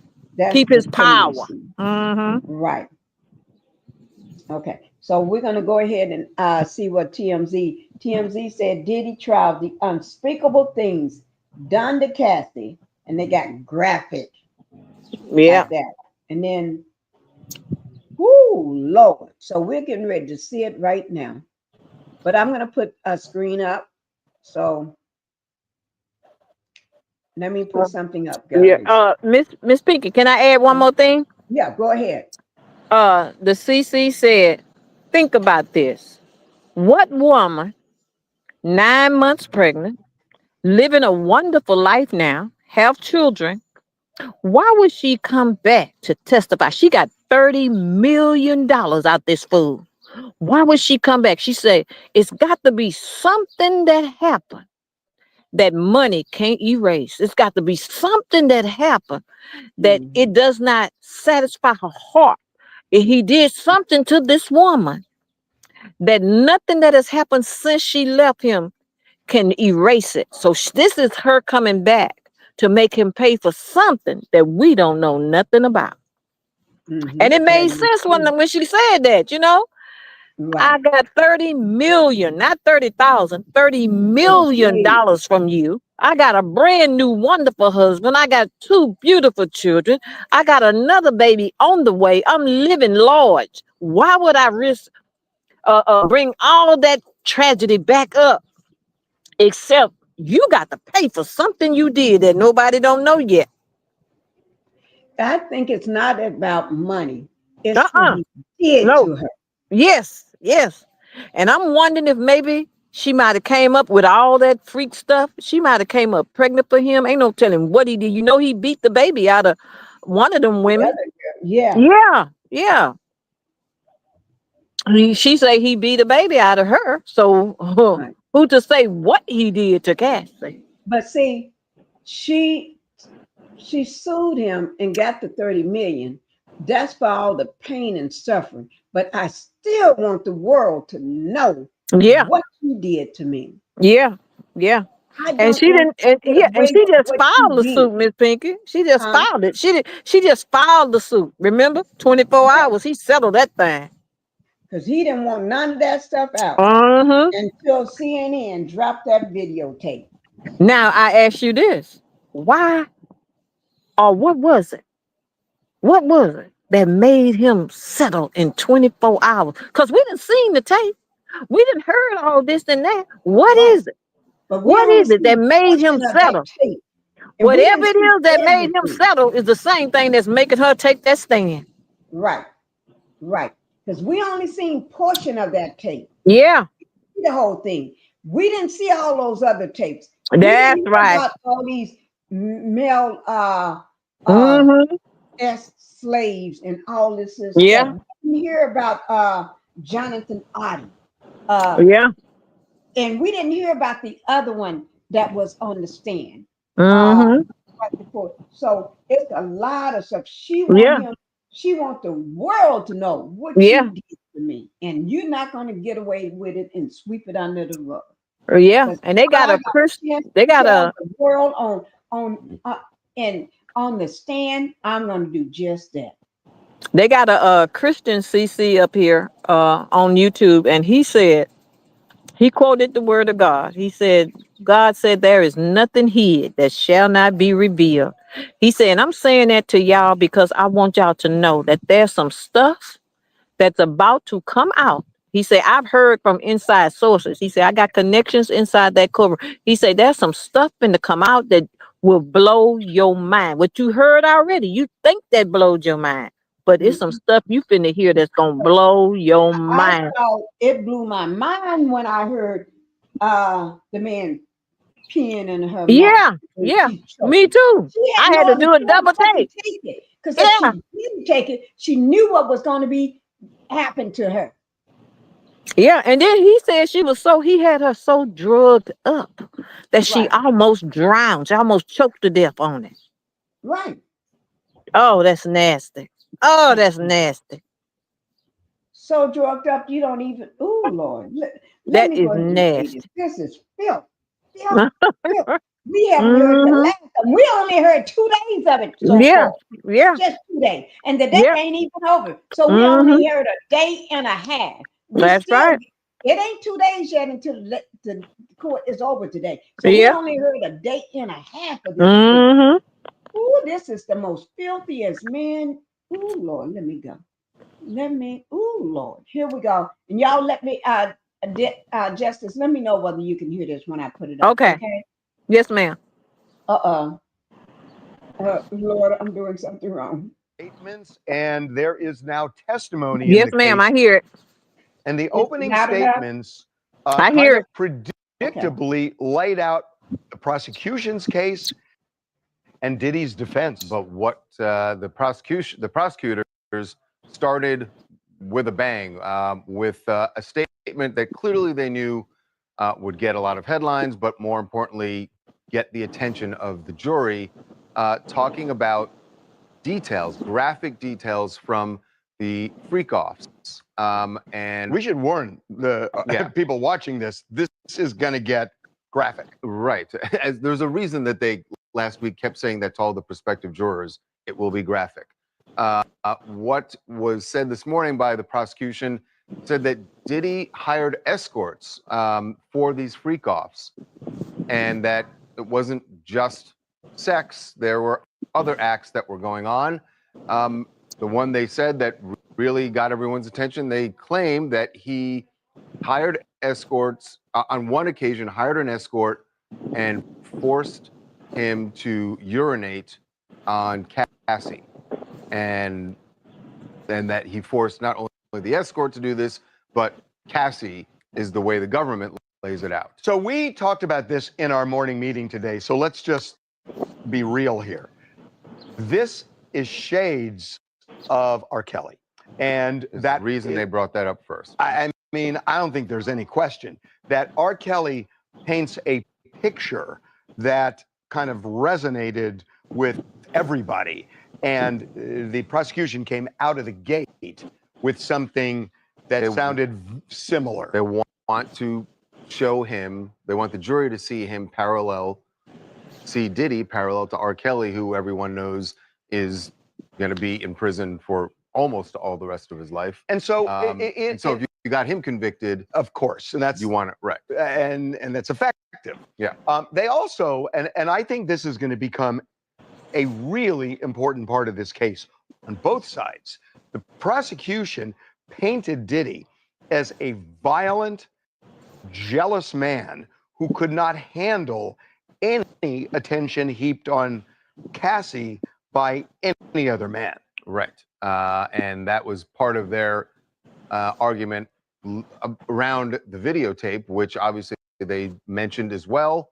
They talk about that beating, and the government was setting up what they know that Diddy's side is going to say this was not about forcing her to stay. This was an argument about jealousy, about she thought I was, but found another phone number. So the government is trying to rebut that already. Right? Well, yeah, Saying, and the defense already came out of the gate in their opening statements addressing that, and they are saying that Diddy is a violent man. They said that he has a huge anger issue, controlling his temper. They said there's domestic. Yes, they said yes, there was domestic. Let me just say this. He is a violent man. Yes, he is. Very violent. Because he even come after men. And he beat his own mama. So you know he's violent. Right. He even do his own mama. So you know he's a violent person. Mm-hmm. That's all I got to say. The man is violent. Don't care about nobody. Problem. He got issues. He got serious issues. Serious violent issues. Mm-hmm. That's what's wrong with him right now. And he's used to everybody letting him get away with things because he had all these yes people around him. Yeah. That's the problem right there. I bet he'd cry like a baby if some man grabbed him and began to beat his you know what. I bet he'd cry like a little girl. Cry like a little baby. Yeah. Because he ain't never had that whooping. His mama didn't whoop him. She too busy turning him out. Mm-hmm. Ooh, Lord. Okay, let's go on. Ooh. And that's the key. That's the key. They are saying that this relationship was steeped in domestic violence. And they're alleging on both sides, it was the nature of their relationship. Now, domestic violence is a crime, but it's a state crime. He's not being prosecuted for that. He's being prosecuted so for. That's they also where, reminded the jury of that. And that's why they're raising it right now. They're saying, look, we're conceding it. There was a lot of domestic violence, they say, on both sides. But if you want to target Diddy for a domestic violence abuser, guilty as charged. It's just he's not charged here. This would have been a state crime. It's not your job. Right. So they're coming out of the gate trying to diffuse what they know is coming next, which is the Cassie video. Right. Yeah, and look, I think that's a pretty sound strategy to basically concede on the issues that they can't really win. There was some violence. That video tells a pretty vivid story, but that's not what he's on trial for. However, I think the prosecutors have a pretty interesting case. It sounds like they're sort of kink shaming Diddy about his private affairs, but the further you get away from the norm, where you have escorts who are saying that they were maybe ordered to urinate on Cassie, it starts to look like it can't be consensual. And that's what they want to convince the jury, is that no one wants to be urinated on. So saying these were consensual terms of a relationship gets harder to believe to a juror once you've established that he's doing things so far outside of the norm. Yeah, and so, you know, the defense said essentially, look, this is his lifestyle. This is his life. We don't care. That they are essentially trying to go inside Diddy's bedroom to prosecute him. To say this is his lifestyle. His lifestyle is to call in S workers and make them have boom boom with his girlfriend while he watches, and beat her and stomp her and hit her and threaten her and then make her sit down on her knees and let somebody urinate in her mouth. That's what they're trying to say. Yeah, that's his lifestyle. Yeah, if that's his lifestyle, that don't make it everybody else's lifestyle. Right. He need to go on. He need to go on to one of them tenders pages or whatever them pages called. And try he needs to be on an island with a bucket so he can pee in it and then pour it on himself. That's what he needs. Cause and then too, they trying to say that's his relationship with her. Well, how in the hell he beat all them other women? How he beat all them other men? How he pop out the man in the bathroom? Why is everybody everybody is unalive? Yeah, But that's been around him or spoke up against him. Right. Where's all these other people? Thank you. Why Karen Porter not alive because they claim she had yeah. And the guy who's in prison he writing a statement, publicly statement to the police, to the feds, that he was paid to unalive Tupac. He was paid to do it by Diddler.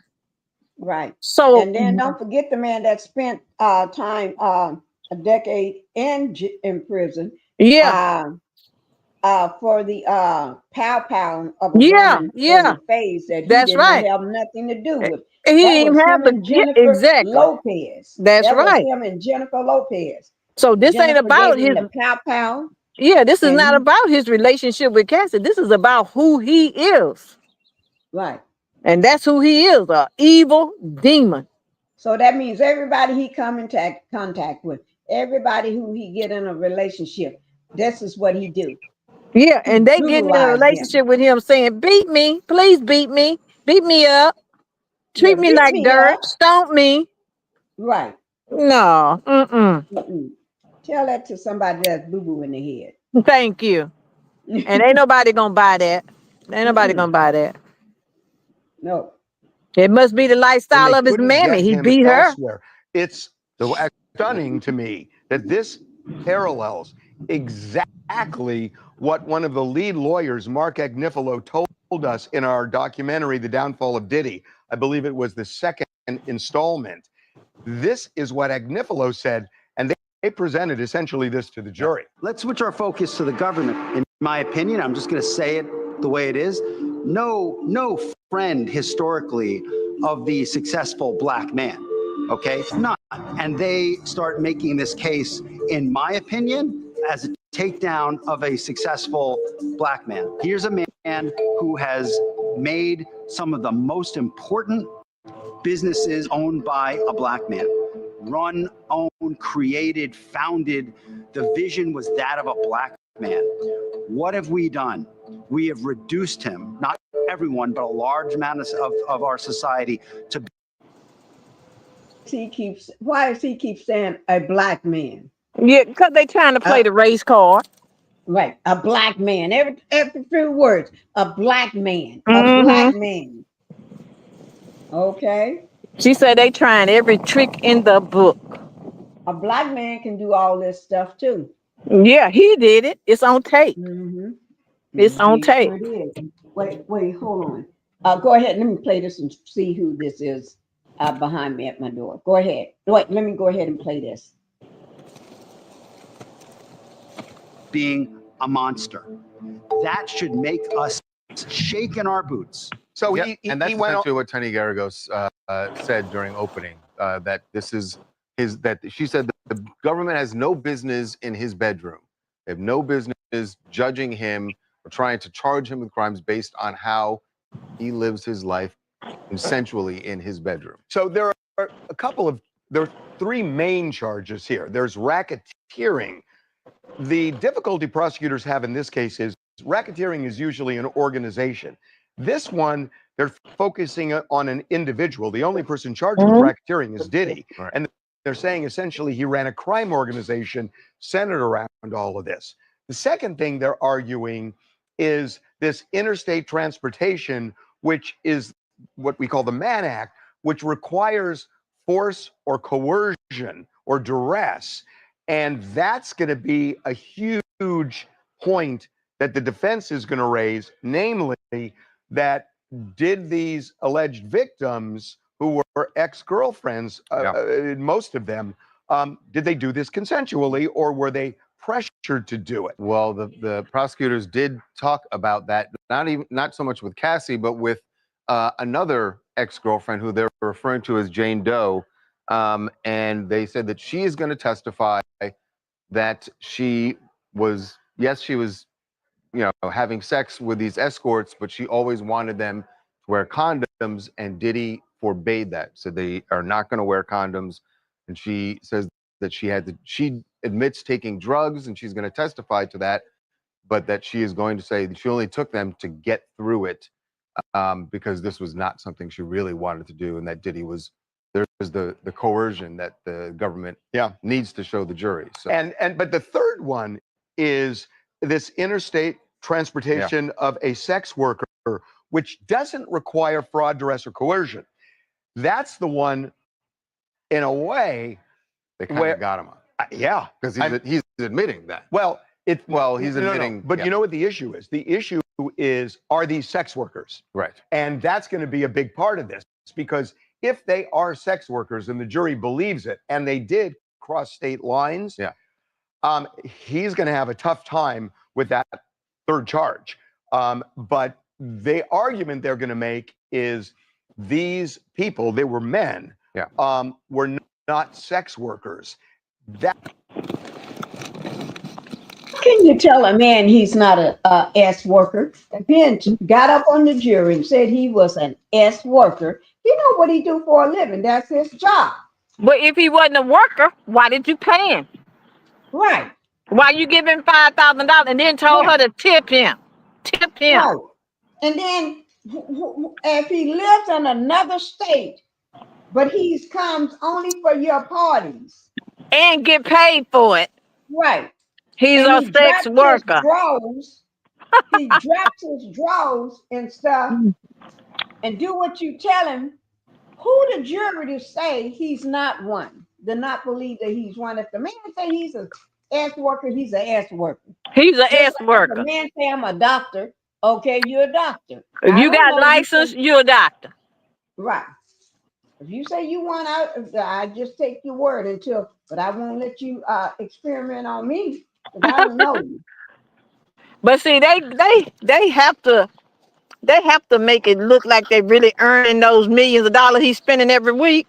But they know that jury, and let me tell you about the jury. The CC said the jury didn't just come from right there in that area. They rich and got people up there that are from all around, from right there, from all around, and then further out. So you ain't finna play with these people intelligence. He said they got a doctor on there, you got people in the legal field on there, you got a professor on that jury. You ain't fooling these people. These are not ignorant ghetto people. So you ain't fooling them. They able to reason this out. They able to see. And they read body language too. Right. One thing I don't like, they got 8 men. And 4 women. Yeah. I don't like that. Well, only good thing about that. Likely to see your side and understand. We as women, we multitask all day. With the kids, with the house, with the dogs, with the taking them to school. Oh, I got to clean up something now.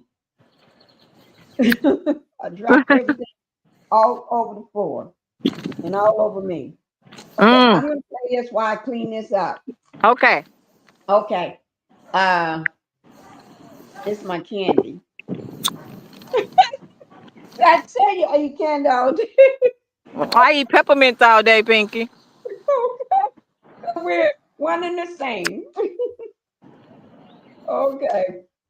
That's why I be so hyper when I'm on these things.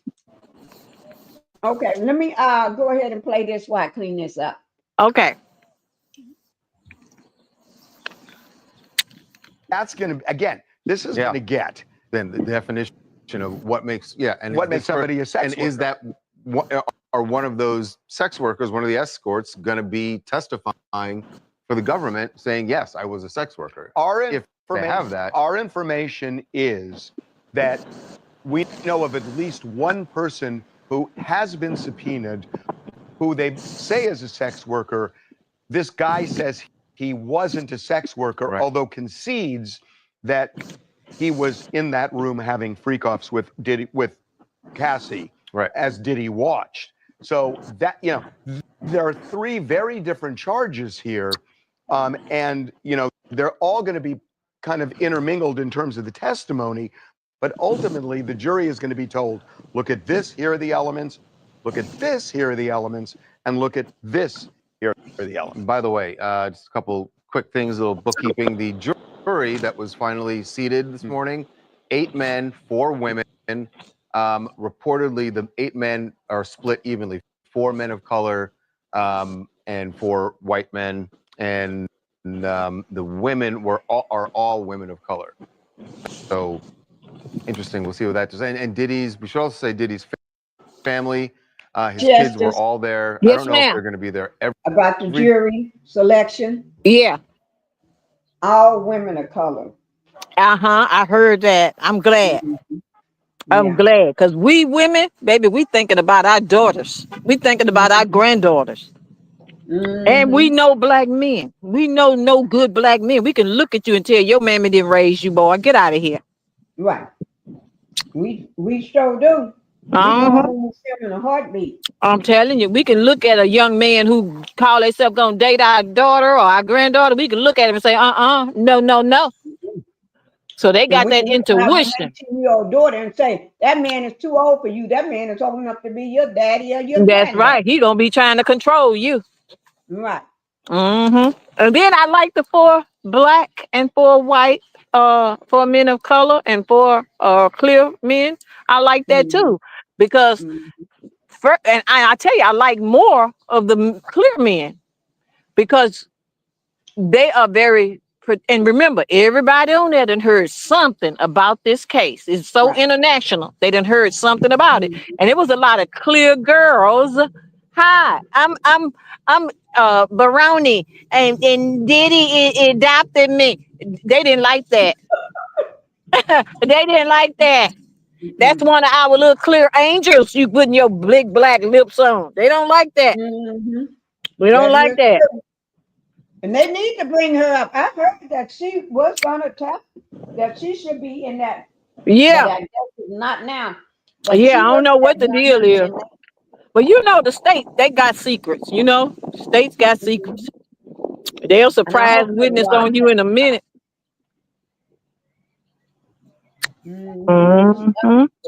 Be testifying. Day, but all of his kids, the twins, his sons were all there. And before court started today, he was in court reading a Bible. Yes, and actually, I just saw a report that says that he has been at every opportunity reading that Bible while he's in court. Hi, it's Tasha from Brooklyn, and I mean, we moved. I always say when people go to jail or prison, what do? They find a Bible to read. They find Jesus, Pinkie. They find Jesus. Jesus ain't nowhere but in the jailhouse. They find Jesus. They find Jesus so quick. Yeah, but see, with Diddy, he's so smart. He found Jesus in the courtroom. Jesus was in the courtroom waiting on him. Diddy, I'm here. Diddy. Right. And he doing that, Jesus in the courtroom because he want everybody to see him reading the Bible like he want that jury to see him. But probably what he doing is praying some kind of old ritual. Yeah. Oh, that's what he doing. Trying to pray some kind of ritual on that jury. But we just cover the jury in the blood of Jesus. We cover their mind in the blood of Jesus. That is true. So they are able to think clearly. They are able to make a decision that will please God. That is true. That is true. You know, which, you know, they say he be doing them rituals, that witchcraft stuff and all that. You know, he got people on the outside doing the same thing for him. And the brigades. That man this man here, Jonathan Oddie, he told them all about it. That's right. They better listen to Johnny Oddie. So we just pleading the blood of Jesus over that jury. They are not going to be listening to that satanic mess he trying to signal to them spirits he trying to send on them. It ain't going to work. We going to lose God's will and God's word in that courtroom. He sure is. Yes, indeed. Now, it's almost 2 o'clock. I need to get off and redo it again. Okay. But I'm not taking a break. I'm just going to shut it down because the reason why I'm doing it every 2 hours, well, maybe I won't shut this one down for 2 hours. No, what I've been doing every 2 hours, I shut it down, and then I bring it right back up. What time zone you in, Pinky? Because I got 4 o'clock. It's 4 o'clock here too. 4:12. Okay. Okay. You said 2 o'clock. No, every 2 hours. I thought of it last night. Every 2 hours is shut down. As soon as you get at 2 hours, shut it down and Okay. bring it back up. Oh, okay. I thought you said 2 o'clock. I was going to say, wait a minute. I done lost 2 hours. Diddy, No, give me no, back my 2 hours. no. I'll be back in about 5 minutes.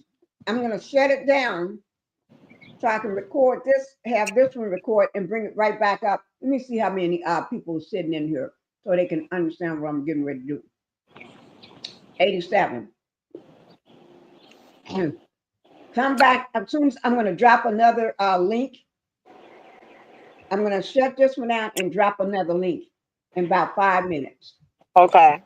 Hop on the other link in 5 minutes. Okay. All right. I'm out of I here. always have my thumbnails ready. Yes, ma'am. So you're going to see it pop up in 5 minutes, another link. Everybody that's in the chat, in 5 minutes, I'm going to shut this link down and be looking for the next one in 5 minutes. Okay. Don't forget to send out your notices, Pinky. Don't forget to send out your notices. Oh, it sends it out. Okay. But sometimes it's YouTube. Be Okay. looking for it in 5 minutes. Just All right. All right. I'm out of here. Bye-bye. Okay. Bye-bye. Guys, we're coming back in 5 minutes. Okay. Let me shut this link down and come back in 5 minutes. Bye-bye.